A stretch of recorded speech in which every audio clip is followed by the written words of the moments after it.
श्री स्वामी समर्थ. आता आयुष्य थोडं सोपं होणार. मकर संक्रांतीपासून या राशींना मिळणार पैसा, प्रेम आणि प्रसिद्धी. शुक्रदेव राशी बदल करताच श्रीमंतीची चाहूल लागणार. मकर संक्रांती हा सण उत्तर भारतासह देशभरात अत्यंत महत्त्वाचा मानला जातो. सूर्य मकर राशीत प्रवेश करतो. हा दिवस नव्या ऊर्जेचा, नव्या सुरुवातीचे प्रतीक मानला जातो. या दिवशी सूर्यदेवाची उपासना देखील केली जाते आणि गूळ खिचडी, रेवडी यांसारखे पदार्थ अर्पण केले जातात. पंचांगानुसार 2026 साली मकर संक्रांती 14 जानेवारी रोजी साजरी केली जाणार आहे. विशेष बाब म्हणजे या सणाच्या अवघ्या एक दिवस आधी शुक्र ग्रह आपला गोचर करणार असल्याचे ज्योतिषीय गणनातून दिसून येते. याच गोचराचा कोणत्या राशींना फायदा होणार आहे ते आपण आज या व्हिडिओमध्ये जाणून घेणार आहोत.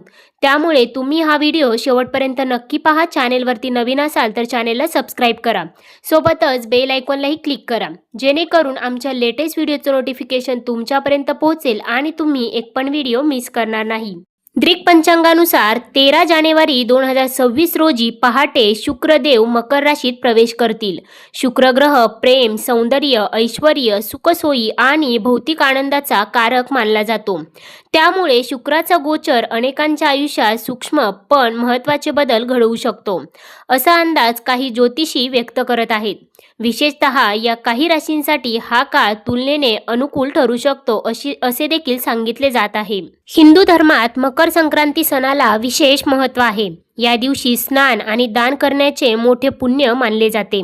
14 जानेवारी 2026 रोजी मकर संक्रांतीचा पुण्यकाळ दुपारी 3:13 ते 5:45 असेल. म्हणजेच एकूण 2 तास 32 मिनिटे असणार आहे. मकर संक्रांतीचा महापुण्यकाळ दुपारी 3:13 ते 4:58 चालेल. म्हणजेच एकूण 1 तास 45 मिनिटे हा कालावधी असणार आहे. चला तर आता जाणून घेऊयात कोणत्या आहेत त्या भाग्यशाली राशी ज्यांना मकर संक्रांतीच्या दिवशी मिळणार आहे लाभच लाभ. शुक्राचं गोचर त्यांच्यासाठी फायदेशीर ठरणार आहे. परंतु त्याआधी तुम्ही या व्हिडिओला एक लाईक करून कमेंट करा श्री स्वामी समर्थ. सगळ्यात पहिली भाग्यशाली रास आहे ती म्हणजे वृषभ रास. वृषभ राशीचा स्वामी स्वतः शुक्र असल्यामुळे या राशींवर शुक्राच्या गोचराचा प्रभाव अधिक जाणवू शकतो असे देखील मानले जात आहे.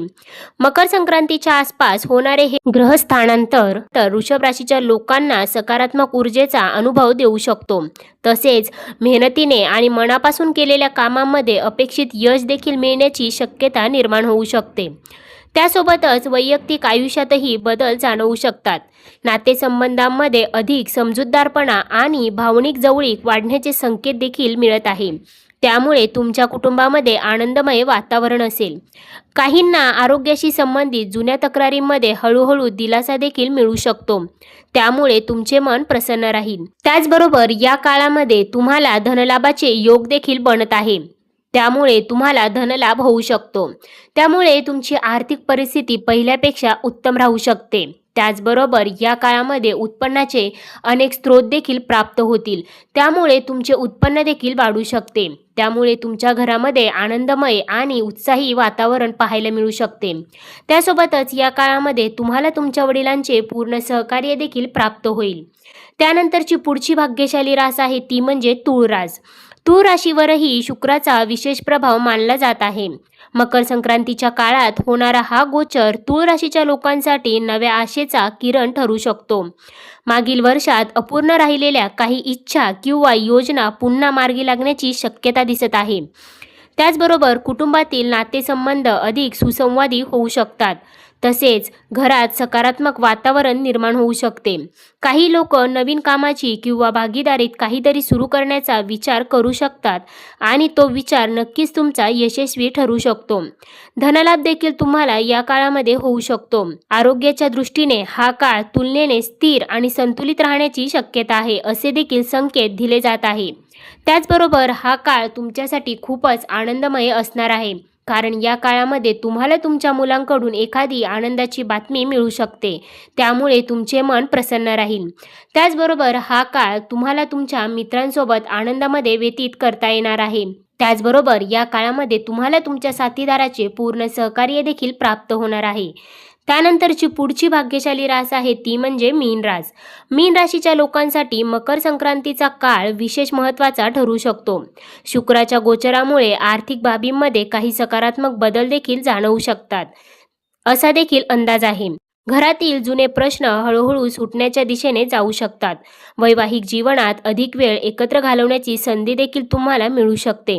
त्यामुळे वैवाहिक जीवन सुखमय होईल, ज्यामुळे नात्यातील जिव्हाळा देखील वाढू शकतो. भविष्यासंबंधी योजना आखण्यास उत्साह दिसून येऊ शकतो. काहींना मालमत्ता किंवा पूर्वी केलेल्या गुंतवणुकीतून फायदा होण्याची देखील शक्यता भासू शकते. त्याचबरोबर आरोग्याच्या बाबतीतही फारशी चिंता करण्याची गरज भासणार नाही, असे देखील ज्योतिषीय संकेत सांगत आहेत. त्याचबरोबर या काळामध्ये तुमचा कल धार्मिक क्षेत्राकडे अधिक असलेला पाहायला मिळू शकतो. त्यामुळे तुम्ही एखाद्या धार्मिक स्थळाला देखील भेट देऊ शकता. त्यामुळे तुमचे मन प्रसन्न राहील. विद्यार्थ्यांसाठी देखील हा काळ अतिशय उपयुक्त राहणार आहे. त्यांना त्यांच्या परीक्षांमध्ये यशप्राप्ती मिळताना दिसणार आहे. त्यानंतरची पुढची आणि शेवटची भाग्यशाली रास आहे ती म्हणजे मेष रास. मेष राशीच्या लोकांसाठी देखील मकर संक्रांतीचा काळ विशेष महत्त्वाचा ठरू शकतो. शुक्राच्या गोचरामुळे आर्थिक बाबींमध्ये तसेच भावनिक दृष्टिकोनातूनही सकारात्मक बदल तुम्हाला जाणवू शकतात, असा देखील अंदाज आहे. त्याचबरोबर घरामध्ये सकारात्मक गोष्टी घडतील. तसेच ज्या लोकांचे लग्न ठरत नाही त्यांच्यासाठी चांगले लग्नाचे प्रस्ताव देखील या काळामध्ये नक्कीच येऊ शकतात आणि तुमचे लग्न देखील ठरू शकते.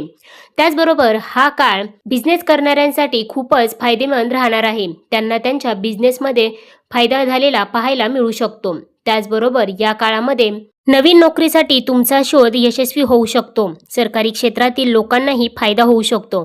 व्यवसायातही नफा मिळू शकतो. त्याचबरोबर व्यापारात गुंतलेल्यांनाही नफा मिळू शकतो. तुम्ही तुमच्या प्रतिस्पर्ध्यांना कठीण लढा देऊ शकता. तुम्ही तुमच्या जोडीदारासोबत चांगला वेळ देखील या काळामध्ये नक्कीच घालवाल. त्याचबरोबर तुमचे आरोग्य देखील या काळामध्ये उत्तम राहणार आहे. त्याचबरोबर मेष राशीच्या लोकांना त्यांच्या करिअरमध्ये मोठ्या प्रमाणात फायदा होऊ शकतो. तसेच तुमच्या कामाचे देखील कौतुक केले जाऊ शकते. तर मित्रांनो, या होत्या त्या राशी ज्यांना मकर संक्रांतीच्या दिवशी मिळणार आहे लाभच लाभ. शुक्र गोचराने त्यांच्या आयुष्यात त्यांना सकारात्मक बदल झालेले पाहायला मिळणार आहेत. यामध्ये तुमच्याही राशीचा समावेश आहे का? कमेंट करून नक्की सांगा. चॅनेलवरती नवीन असाल तर चॅनेलला सबस्क्राईब करा, सोबतच बेल आयकॉनलाही क्लिक करा, जेणेकरून आमच्या लेटेस्ट व्हिडिओचं नोटिफिकेशन तुमच्यापर्यंत पोहोचेल आणि तुम्ही एक पण व्हिडिओ मिस करणार नाही. तसेच तुम्ही हा व्हिडिओ फेसबुकवरती पाहत असाल तर फेसबुक पेजलाही फॉलो करायला विसरू नका. पुन्हा भेटूया अशाच प्रकारच्या माहितीपूर्ण व्हिडिओसोबत. तोपर्यंत धन्यवाद.